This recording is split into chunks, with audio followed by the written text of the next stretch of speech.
Hello friends, welcome to our channel. நான் இப்ராஹிம், இது Ibrahim Empire. போன பார்ட்ல கம்மு எப்படி ரூமுக்குள்ள வந்தா அப்படின்னு பிரதாப் யோசிச்சுக்கிட்டு இருந்ததோட நம்ம கதையை நிறுத்தணும். வாங்க அடுத்த பார்ட் கதைக்குள்ள போகலாம். இன்னும் நம்ம சேனலை சப்ஸ்கிரைப் பண்ணாதவங்க சப்ஸ்கிரைப் பண்ணிக்கோங்க. ஆம்லெட் வந்தது இருக்கட்டும், தாளிடப்பட்ட அறைக்குள் கம்மு எப்படி உள்ளே வந்தால்? நான் எழுந்து கதவை திறந்து விடவில்லையே என்று பிரதாப் சிந்தித்துக் கொண்டிருந்ததை அவள் எப்படித்தான் புரிந்து கொண்டாலோ தெரியவில்லை. என்ன யோசிக்கிறீர்கள்? மூடிய அறைக்குள் நான் எப்படி உள்ளே வந்தேன் என்றா? அது ஒரு கஷ்டமா என்ன? அன்பினால் சாதிக்க முடியாது எதுவுமே இல்லை. சிரியனுக்காக ஃபர்ஹாத் தன்னந்தனியாக ஒரு கால்வாயை வெட்டவில்லையா? மஹிவாலை சந்திக்க சோக்னி ஒரு நதியை கடந்து வரவில்லையா? என் காதலின் வலிமையால் இந்த ஜன்னல் வழியே இந்த அறைக்குள் வர முடியாதா என்ன? நான் என்சிசியில் இருந்தவள் என்பதை மறந்து விடாதீர்கள் என்றாள் கம்மோ. அன்று பிற்பகல் கம்மோவோடு ஹரித்வாருக்கு சென்றார் பிரதாப். ரயில்வே ஸ்டேஷன் ரோட்டில் உள்ள ஒரு ஹோட்டலில் ஒரு அறையை அமர்த்தி இருவரும் தங்கினார்கள். சற்று நேரத்தில் வேறொரு இடத்தில் தங்கியுள்ள தன் சிநேகிதிகளை பார்த்துவிட்டு வருவதாக புறப்பட்ட கம்மோ மாலை 5 மணிக்கு ரயில்வே ஸ்டேஷன் அருகில் உள்ள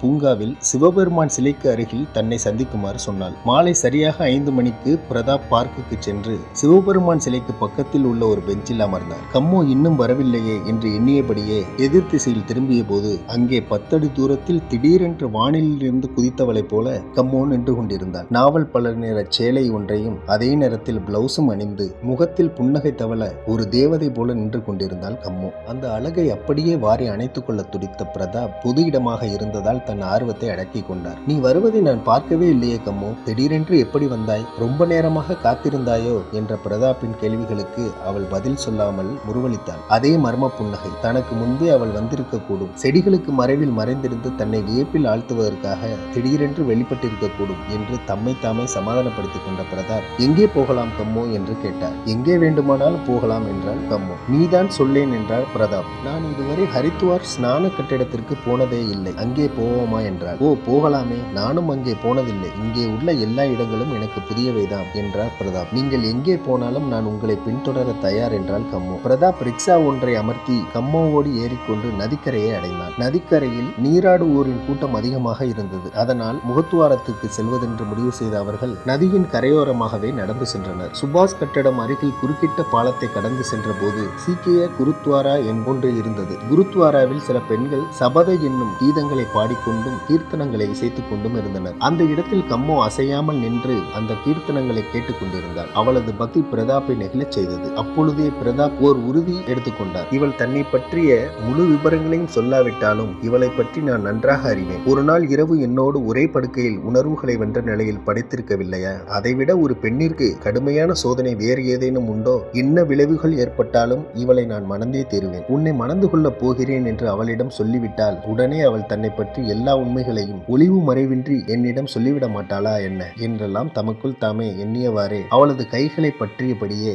கங்கை நதியில் இறங்கினார். இருவரும் உள்ளங்கையில் நீரை எடுத்துக்கொண்டு வாழ்நாள் முழுவதும் பிரிவதே இல்லை என்று உறுதி எடுத்துக்கொண்டனர். கங்கை நதியின் புனிதமான நீர் அவர்களது கால்களுக்கு இடையில் ஓடிக்கொண்டிருக்க ஒருவரை ஒருவர் கட்டியணைத்தபடியே நீண்ட நேரம் சங்கமமாகி நின்றனர். இருட்டிய பின்னர் பரமார்த்த நிகேதனுக்கு திரும்பிய அவர்கள் இரவு உணவை அறைக்கே வரவழைத்து சாப்பிட்டனர். அன்று இரவு கம்மோவை அங்கேயே தங்கிவிட்டு போகும்படி பிரதாப் கேட்டுக்கொண்ட போது பகல் முழுக்க உங்களோடு இருந்தது போதாதா? இரவில் நான் உங்களோடு தங்கக்கூடாது, நம் திருமணத்திற்கு பிறகுதான் அதெல்லாம் என்று கூறி புன்னகை சிந்திவிட்டு அனைத்தையும் உங்களுக்கே அர்ப்பணித்து விட்டேன் என் அன்பே என்று முணுமுணுத்தவாறே அங்கிருந்து மறைந்தாள் கம்மோ. ஹரித்வாரில் தங்கியிருந்த அந்த 4 நாட்களும் இமைப்பொழுது போல பறந்துவிட்டன. மறுநாள் காலையில் பிரதாப்பை வழியனுப்ப பஸ் ஸ்டாண்டிற்கு வந்திருந்த கம்மோ டில்லியில் சந்திப்பதாக கூறிவிட்டு விடைபெற்று சென்றார். பஸ் புறப்பட்டது தவிர அவரது உயிரும் மனமும் ஹரித்வாரிலேயே இருந்தன. டெல்லியில் பிரதாப்பின் நெருங்கிய நண்பர்களில்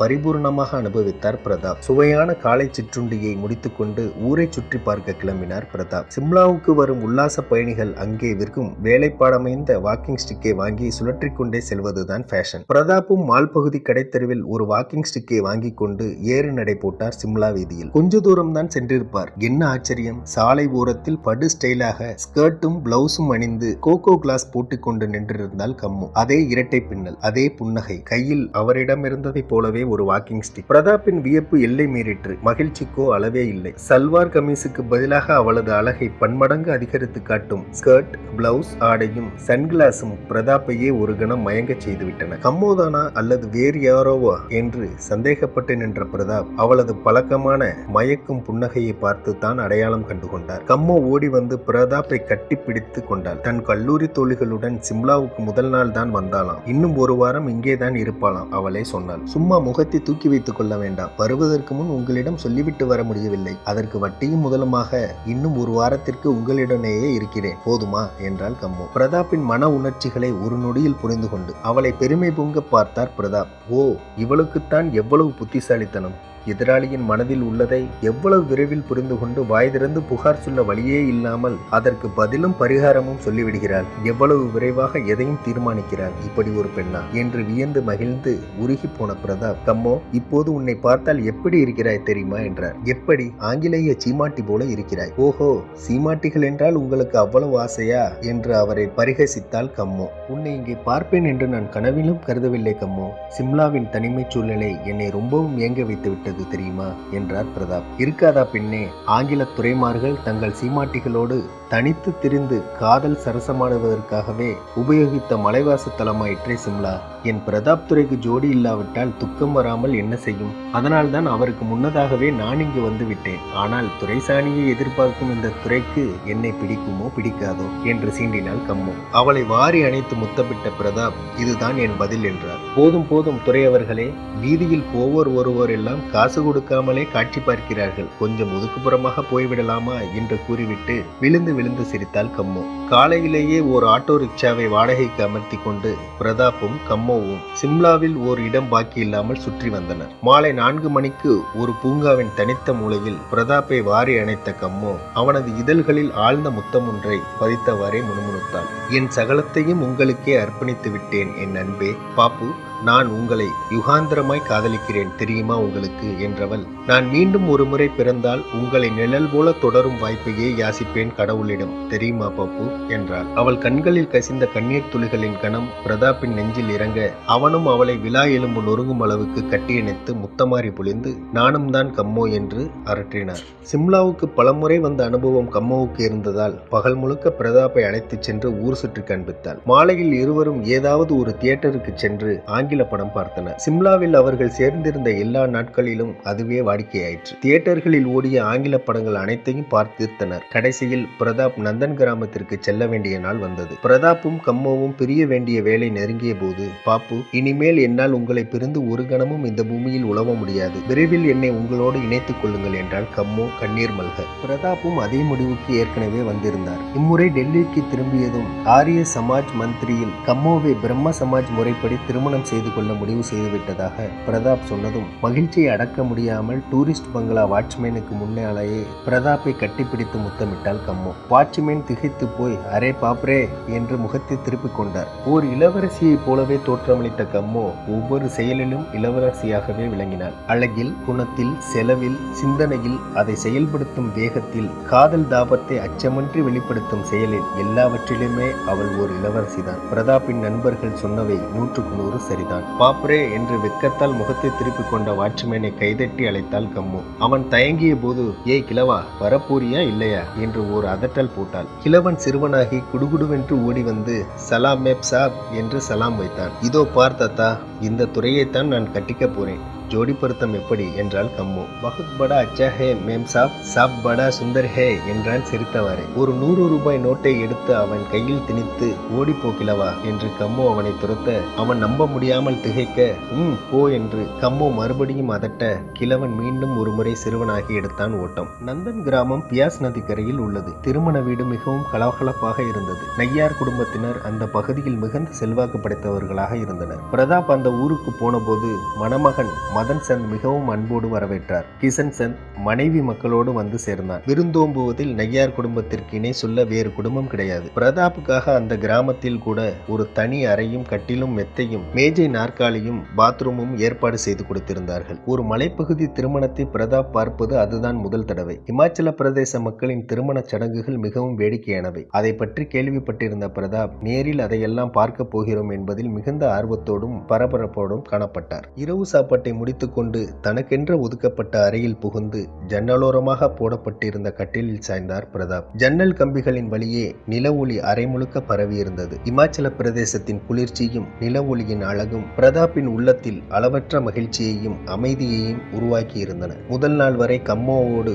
சிம்லாவில் கழித்த இன்ப அனுபவங்கள் பிரதாப்பின் மனத்திரையில் படம் போல் ஓடின. அவளது சிரிப்பும் கொஞ்சலும் கோபமும் நொடிப்பும் கேலியும் மாறி மாறி அவர் மனத்தில் தோன்றி மகிழ்ச்சி பிரவாகமாயின. காலை நீட்டி படுக்கையில் சரிந்து கண்களை மூடிய போதும் பிரதாப்பின் கண்களை விட்டு கம்மோவின் உருவம் மறையவில்லை. திருமண வீட்டின் கலகலப்பு கூட மறைந்து அமைதி நிலவியது. யாரோ ஒரு சிலரின் நடமாட்டம் அப்போதும் இருந்தாலும் மாலையில் நிலவிய உற்சாக கூச்சல் எதுவும் இல்லை. திடீரென்று தன் எதிரில் கம்மோ நிற்பது போல தன்னை பார்த்து மந்தகாச புன்னகை புரிவது போல ஒரு உணர்ச்சி ஏற்பட்டு திடுக்கிட்டு கண் விழித்தார் பிரதாப். ஜன்னலுக்கு பக்கத்தில் வெளிப்புறமாக கம்மோ நின்றிருந்தாள். அவரையே பார்த்து சிரித்து கொண்டு நின்றாள். இதென்ன கனவா பிரம்மையா என்று திகைத்து கண்களை கசக்கிக் கொண்டு மீண்டும் பார்த்தார். சந்தேகமே இல்லை, கம்மோதான். பிசுக்கென்று எழுந்து அமர்ந்த பிரதாப் நில ஒளியின் மத்தியில் மற்றொரு நிலவை போல ஜொலிக்கும் கம்மோவின் முகத்தை தெளிவாக பார்த்தார். என்னங்க ஆச்சரியமா இருக்கா? நான் தானான்னு பாக்குறீங்களா? சந்தேகமே வேண்டாம், உங்கள் கம்மோதான். நீங்கள் என்னை நினைக்கும் போதெல்லாம் நான் ஓடோடி வந்து உங்கள் முன்னால் நிற்பேன் என்று நான் சொல்லியிருக்கிறேனா இல்லையா? உலகத்தின் மறுமுனையில் இருந்தாலும் நீங்கள் நினைக்கும் போது உங்கள் அருகில் இருப்பதற்காக நான் பறந்து வந்து விடுவேன் தெரியுமா என்றால் கம்மோ புன்னகை தவள. இது கம்மோவின் குரல் தான். ஆனால் இவள் எப்படி இங்கே வந்தாள்? காங்க்ரா மாவட்டத்தில் மலைப்பகுதிக்கு செல்கிறேன் என்று மட்டும்தான் இவளிடம் சொன்னேன். இந்த ஊருக்கு வருவதாக சொல்லவே இல்லையே. அதுவும் இந்த இடத்தில் இருப்பேன் என்று இவளுக்கு எப்படி தெரியும்? என்னதான் அமர காதலாக இருந்தாலும் காதலன் போகும் இடமும் தங்கும் இடமும் கூட ஒரு காதலிக்கு அவன் சொல்லாமல் தெரியுமா என்ன? அப்படியே தெரிந்தாலும் நினைத்தவுடன் நேரில் காட்சியளிக்க இவள் என்ன காதல் தேவதையா என்று எண்ணி குழம்பி பேதலித்து பேச்சிழந்து அமர்ந்திருந்தார் பிரதாப். என்ன சிந்தனை? நான் தானா என்று சந்தேகப்படுகிறீர்களா? வேண்டுமானால் என்னை தொட்டு பாருங்களேன் என்று கூறிய கம்மோ ஜன்னல் கம்பிகளுக்கிடையே தன் கரங்களை நீட்டினாள். அவற்றை இறுக பற்றிய பிரதாப் அப்படியே தம் முகத்தில் தேய்த்து முகர்ந்து பார்த்து அன்போடு முத்தமிட்டார். கம்மோ, நான் டெல்லிக்கு திரும்பும் முன் நீ மீண்டும் என்னை சந்திப்பாய் என்று என் உள்ளுணர்வு சொல்லிக்கொண்டே இருந்தது தெரியுமா என்றார். அவளது பின்னலை பற்றி இழுத்து உள்ளே வரும்படி சகை செய்தார். அதுதானே வேண்டாம், அதற்கு முன்னால் நம் திருமணம் நடக்க வேண்டும். அதற்குள் அவசரப்பட்டால் எப்படி என்று கேட்டுவிட்டு சிரித்தாள் கம்மு. நாம் தான் ஒருவரை ஒருவர் வாழ்நாள் முழுக்க பிரிவதில்லை என்று கங்கையின் மடியில் சத்தியம் செய்து விட்டோமே கம்மு, அப்புறம் என்ன என்றார் பிரதாப். வாழ்நாள் முழுக்க பிரிய மாட்டோம் என்பது சரி, இறந்த பின்னர் என்னை பிரிந்து விடுவீர்களோ? சொர்க்கத்தில் வேறு ஜோடியை பார்த்துக் கொள்வீர்களோ? சொர்க்கமோ நரகமோ எங்கே சென்றாலும் எனக்கு நீதான் ஜோடி என்று கூற கேட்டு கலகலவென்று நகைத்த கம்மு, நீங்க ரொம்ப பொல்லாத ஆள் என்றார். பிரதாப்பும் கம்மோவும் தங்களையும் உலகத்தையும் மறந்து எவ்வளவு நேரம் அப்படியே பேசிக் கொண்டிருந்தார்களோ தெரியாது. யாராவது தங்களை பார்த்து விடுவார்களோ என்ற கவலையோ, பார்த்தால் தவறாக நினைப்பார்களோ என்ற அச்சமோ சிறிதும் இல்லாமல் இளம் காதலர்களுக்கே உரிய ஆர்வக் கோளாறும் துணிச்சலும் போட்டியிட கேலியும் கிண்டலுமாக பேசிக்கொண்டே இருந்தார்கள். அப்போது விருந்தினர்களில் யாரோ ஒருவர் இயற்கை உபாதையை கழிக்க கொல்லைப்புறத்துக்கு சென்று விட்டு திரும்பிய போது கம்மு பிரதாப்பின் அறைக்கு வெளியே நின்று சிரித்து பேசிக் கொண்டிருப்பதை கண்டு பதைத்து போய் உள்ளே அந்த டில்லிவாலாவோடு யாரோ ஒரு வெக்கங்கெட்ட பெண் அர்த்தராத்திரியில் சல்லாபம் பண்ணி கொண்டிருக்கிறாள் என்று கூற அதை கேட்ட நையார் குடும்பத்தின் உறவினரும் வயதான முரட்டு மனிதருமான ஒரு மந்திரவாதி துடித்தெழுந்தார். காரணம், அவருக்கு திருமண வயதில் ஒரு மகள் இருந்தார். உரிய காலத்தில் மனமாகாததால் அந்த பெண் இளைஞர்களிடம் ஒரு மாதிரி பழகுவாள். அர்த்தராத்திரியில் டெல்லிக்காரரிடம் சல்லாபிப்பது தன் மகளாக இருக்குமோ என்று சந்தேகப்பட்ட அந்த மந்திரவாதி உடனே ஓடிப்போய் ஜன்னல் பக்கம் வெட்டி பார்த்தார். பேய் பிசாசுகளை அடக்குவதில் விவேக திறமையும் சக்தியும் படைத்த அவரது கண்களுக்கு பார்த்தவுடன் டில்லிவாலாவோடு பேசுகிற பெண் யாரென்று புரிந்துவிட்டது. ஒரே பாய்ச்சலாக பாய்ந்து சென்ற அந்த மந்திரவாதி கம்மோவின் தலைப்பின்னலை பிடித்து உலுக்கியவாறே, அடி சூனியக்காரி, யார் நீ? இங்கே எதற்கு வந்தாய்? சொல் என்று இடிக்குரலில் முழங்கினார். பிரதாப் அதிர்ச்சியுற்று சிலை போல நின்றார். சூனியக்காரியா? என் கம்மோவா? நோ, நெவர் என்று கத்திக்கொண்டே வெளியே ஓடிய அவர், ஐயோ, அவளை விட்டுவிடுங்கள், அவள் நல்ல பெண், என் காதலி, 2 வருடங்களுக்கு மேல் நானும் அவளும் பழகி வருகிறோம் என்று சொல்லிக் கொண்டிருந்த போதே அந்த மந்திரவாதி, சும்மா இரு தம்பி, உனக்கு ஒன்றும் தெரியாது, இந்த காலத்து பசங்கள் பேயை கூட காதலிப்பீர்கள் என்று பிரதாப் பிரதாப்பை அடக்கிவிட்டு, இன்னும் ஒரு நொடியில் இவள் யார் என்ற உண்மையை கக்க வைக்கிறேன் பாருங்கள் என்றவாறே கம்மோவின் பின்னலை பிடித்து தரதரவென்று இழுத்து வீட்டு வாசலுக்கு கொண்டு சென்றார் மந்திரவாதி. அந்த இரவு நேரத்தில் ஏற்பட்ட கலைவரத்தில் கல்யாண வீடை விழித்துக் கொண்டது. பெருங்கூட்டம் கூடிவிட்டது. விளக்குகள் ஏற்றப்பட்டு நல்ல வெளிச்சமும் பரவியது. மந்திரவாதி கம்மோவை பார்த்து விழிகளை உருட்டி, சொல்லு, நீ யார் என்றார். கம்மோ மௌனமாக நின்றாள். பலார் என்று அவளது முகத்தில் ஒரு அறை விட்டார் மந்திரவாதி. அப்போதும் கம்மோ பேசவில்லை. ஓஹோ, சொல்ல மாட்டாயா? காம வெறிபிடித்த பிசாசே, ஒரு பாவமும் அறியாத கல்யாணமாகாத ஒரு இளைஞனை மயக்கி காவு கொள்ளவா பார்க்கிறாய்? இரு இரு என்று கருவியபடியே சில மந்திரங்களை உச்சாடனம் செய்த மந்திரவாதி கம்மோவை சுற்றி வட்டமாக ஒரு வலை பின்னுவதைப் போல வெட்ட வழியில் கையை சுற்றி சுற்றி கோடு போட்டார். பின்னர் கம்மோவை பார்த்து உருட்டி விழித்து மந்திர உச்சாடத்தை நிறுத்தாமலேயே கையை மேலும் கீழும் ஆட்டி அமரச் செய்தார். கம்மோ பழகிய நாய்க்குட்டி போல அவர் கை காட்டிய திசையில் கீழே அமர்ந்து, என்னை விட்டுவிடு, இனிமேல் இங்கே வரவே மாட்டேன் என்று கதறினான். முடியாது. நீ யார்? எதற்காக வந்தாய்? இந்த டெல்லிக்காரர் பின்னால் 2 வருஷமாக ஏன் சுற்றுகிறாய் என்பதையெல்லாம் விபரமாக சொல்லாவிட்டால் உன்னை விடவே மாட்டேன் என்று கர்ஜித்த மந்திரவாதி அவளது முகத்தை நோக்கி ஃபூ என்று ஊத கம்மோ துடித்து பதறி பின்வாங்கி சாய்ந்தாள். ஐயோ, ஊதாதே, நீ ஊதினால் நான் எரிந்து போவேன். என்னிடம் அவ்வளவு கொடுமையாக நடந்து கொள்ளாதே. நான் ரொம்ப நல்லவள். டெல்லி பாபுவிடம் கேட்டுப்பார். 2 வருஷமாக அவரை பிடித்திருக்கிறேன். ஆனால் என்னால் அவருக்கு ஒரு தீங்கும் நேர்ந்ததில்லை என்று கூறினாள் கம்மோ. அப்படியானால் உண்மையை சொல்லிவிடு என்று மீண்டும் அவளது முகத்தில் ஊதினார் மந்திரவாதி. தீயை கண்டு மிரண்டவள் போல துடித்த கம்மோ, ஊதாதே, நான் பொசுங்கி போவேன். எல்லா உண்மைகளையும் சொல்லிவிடுகிறேன் என்றவரே கண்ணீர் மல்க தன் கதையை கூறினார். இங்கதான் கதையோட பிளாஷ்பேக்கே ஆரம்பிக்குது. 1957ஆம் ஆண்டில் நிகழ்ந்தது அது. இந்திய ராணுவத்தில் என் தந்தை காய் ஒரு கேப்டனாக இருந்தார். நாங்கள் அப்போது ஜலந்தர் நகரில் குடியிருந்தோம். எனக்கு ஒரு தங்கையும் ஒரு தம்பியும் உண்டு. பக்கத்து சந்தில் சீதாதேவி என்ற எம்எல்ஏவின் வீடு இருந்தது. இந்த மனிதர் பாப்புவும் காம்ரேட் ராம்கிஷன் என்பவரும் அடிக்கடி எங்கள் வீட்டுக்கு முன்பாக தெருவழியே ரிக்ஷாவில் போவதை நான் பார்த்திருக்கிறேன். உண்மையை சொல்வதானால் முதல் நாள் இவரை பார்த்ததுமே என்னை இவர் மிகவும் கவர்ந்து விட்டார்.